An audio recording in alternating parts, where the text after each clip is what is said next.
All right, guys, here's your practice test video for your test tomorrow. The first three are geometric sequences, and they ask you to write a rule. Remember when it says write the rule? Leave the N in. Leave the N in. What you need to write rules here is you need the first term and you need your R. So in this first one, I'm going to say AN is the first term, which is 256, times R to the N minus 1 power. Remember how we find R always? You put the second term over the first term. Reduce that. You can use your calculator to reduce that if you want to. If you punch that in and get a decimal and go math frac, it will tell you that it is 1/4, and that's all you got to do. Number two, they tell you the R, but you don't know the first term. Okay, so basically, I know the R is 5 to the N minus 1 power. Use what they gave you. If they gave you the second term, that means the second term, which is 200, is the first term, times R, which you know is 5. And because it's the second term, it's the N minus 1, or the first power. Second term, you do first power. Divide by 5. 200 divided by 5 is 40. There's your first term. That's all you do. So use what they give you to find out what you're missing. And number three, the same type thing. Number three, they tell me what A1 is, so I can say AN equals the first term. What I don't know is I don't know my R. I do know it's N minus 1, so I'm going to use what they gave me. Use the second one. The 16 is the third term. 16 is going to be the first term times R, whatever that is, to the N minus 1. It's the third term, so the exponent squared. Divide both sides by 144. That's 1/9. Take the square root. It is 1/3. 1/3 is your R. There you go. So you need A1 and R. Got to find both of them. Use what they gave you. Use what they give you. All right, the sum. Here's our formula for the sum. I will give these to you tomorrow. The first term times 1 minus R to the N power over 1 minus R. So on this one, has 6 terms. The first term, plug the 1 in right there. 1 minus 1 is 0. Anything 0 power is 1. 1 times 3 is 3. First term is 3. R is always the number that has the exponent, so I'm doing 5 to the 6th power over 1 minus 5. The bottom number is -4 because 1 minus 5 is -4. I'm taking my calculator if I can find it, and I'm going to punch in the top right there. I'm trying here. Sorry about this. 3, open parentheses, 1 minus 5 to the 6th power, close the parentheses. I'm getting -46872. Divide that by 4, by -4, and you get 11718. There's your answer for that one. One more of these. The sum of the second one down here. Same formula. This one has 9 terms. The first term is 8. It's right there. Or you could plug in the 1. You would get 8.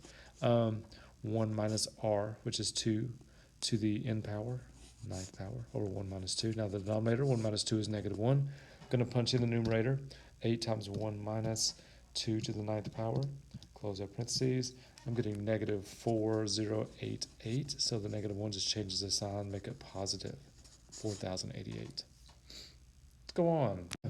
Okay, this starts the sorry about that infinite geometric series, which the formula is, of course, is the first term over 1 minus R. Now be careful here. Your first term, your R has to be between 0 and 1, or -1 and 0, which it is. It's a fraction, so we're good there. The first term is 2. You can plug the 1 in to double check that, but it's true. So I'm going to do 2 over 1 minus -3/4, which is really 1 plus 3/4. Everyone knows 1 plus 3/4 is 7/4, because 1 is really 4/4. And keep change flip, be 2 times 4/7, which is 8/7. All right, number 7. Write the repeating decimal as a fraction, so that's a geometric, infinite geometric also. It's really 0.8 plus 0.08 plus 0.008. Did this yesterday. 0.0008. It keeps on going. So the first term is 0.8, so I'm going to the first term. Also, R is okay, because if you put the second number, if you put the 0.08 over 0.8, it gives you 1/10. So minus 1 minus R, which is 1/10.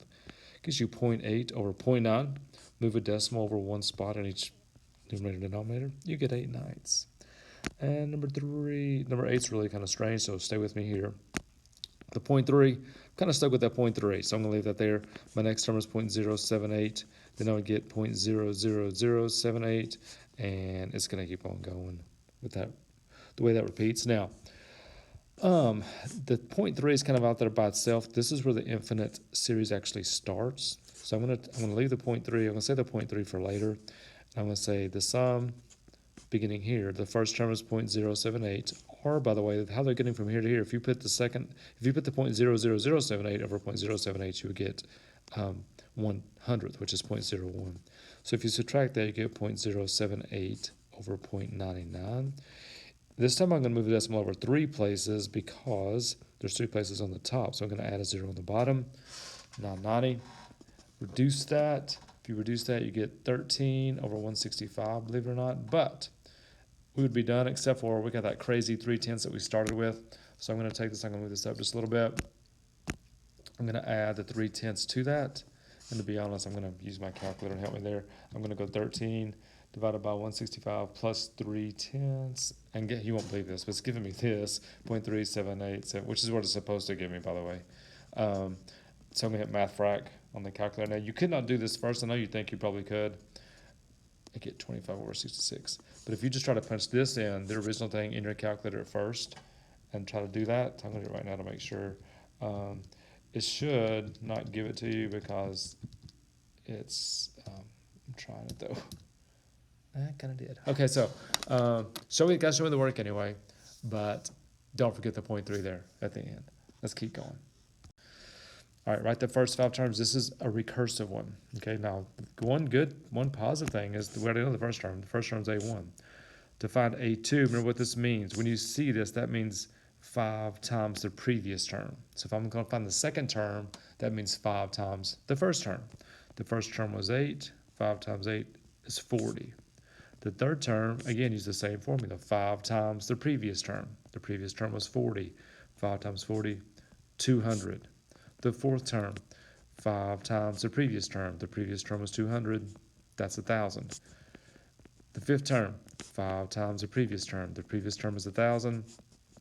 5,000. So they're your first 5 terms, the 8, the 40, the 200, the 1,000. And it should make sense because what they're saying right there is to do 5 times the previous term. All right, number 10, write your own recursive. So you got to find the pattern here, what's going on. It looks like they're multiplying everything by 3, 6 times 3, 18 times 3. So it's just geometric. So it's the same kind of form as the last one. I'm going to put this first. The first term is 6.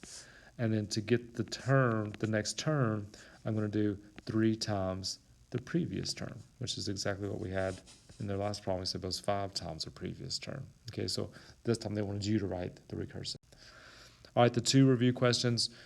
11 says evaluate the expression 16 to the 3/2 power. Don't forget our gesture. Bottom is the root, top is the power.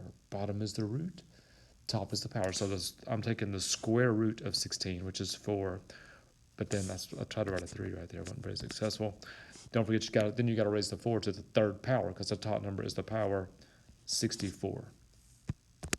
Right, and the last one, solve this equation, check your solution. So what we do when there's fractions, remember, first thing we do is this, to what x cannot equal. X cannot be 0 because it would ruin that fraction right there, make the denominator 0. Second thing we do, multiply every term by the LCD, which in this case is just x. So multiply everything up there by x. On this first one, it just cancels. I get negative 18. The second one, I get x squared, then I get 11x. Now, because I have an x squared in my mind, I'm thinking, okay, I got to factor this thing. So when I factor, I want my x squared to be positive. So I'm going to take the x squared to the other side, make it positive x squared plus 11x. Also bringing the 18 over with it to make it plus 18. So I'm trying to think of 2 factors of 18 that would give me 11. I really think that's 9 and 2. So factor that. I get x equals negative 9 and x equals negative 2. Double check up here, make sure we're okay. Neither one of them are 0. So we're golden. All right, hope that helps. Watch as much as you need to. I've set it to where you can go, scan around as much as you need to. See what you need as many times as you need to. You can skip around on it. That's what I'm trying to say. Be ready. I'll be at school early in the morning, lunch, whatever you need me. Come see me if you need help. All right, let's do good tomorrow. See you. Bye.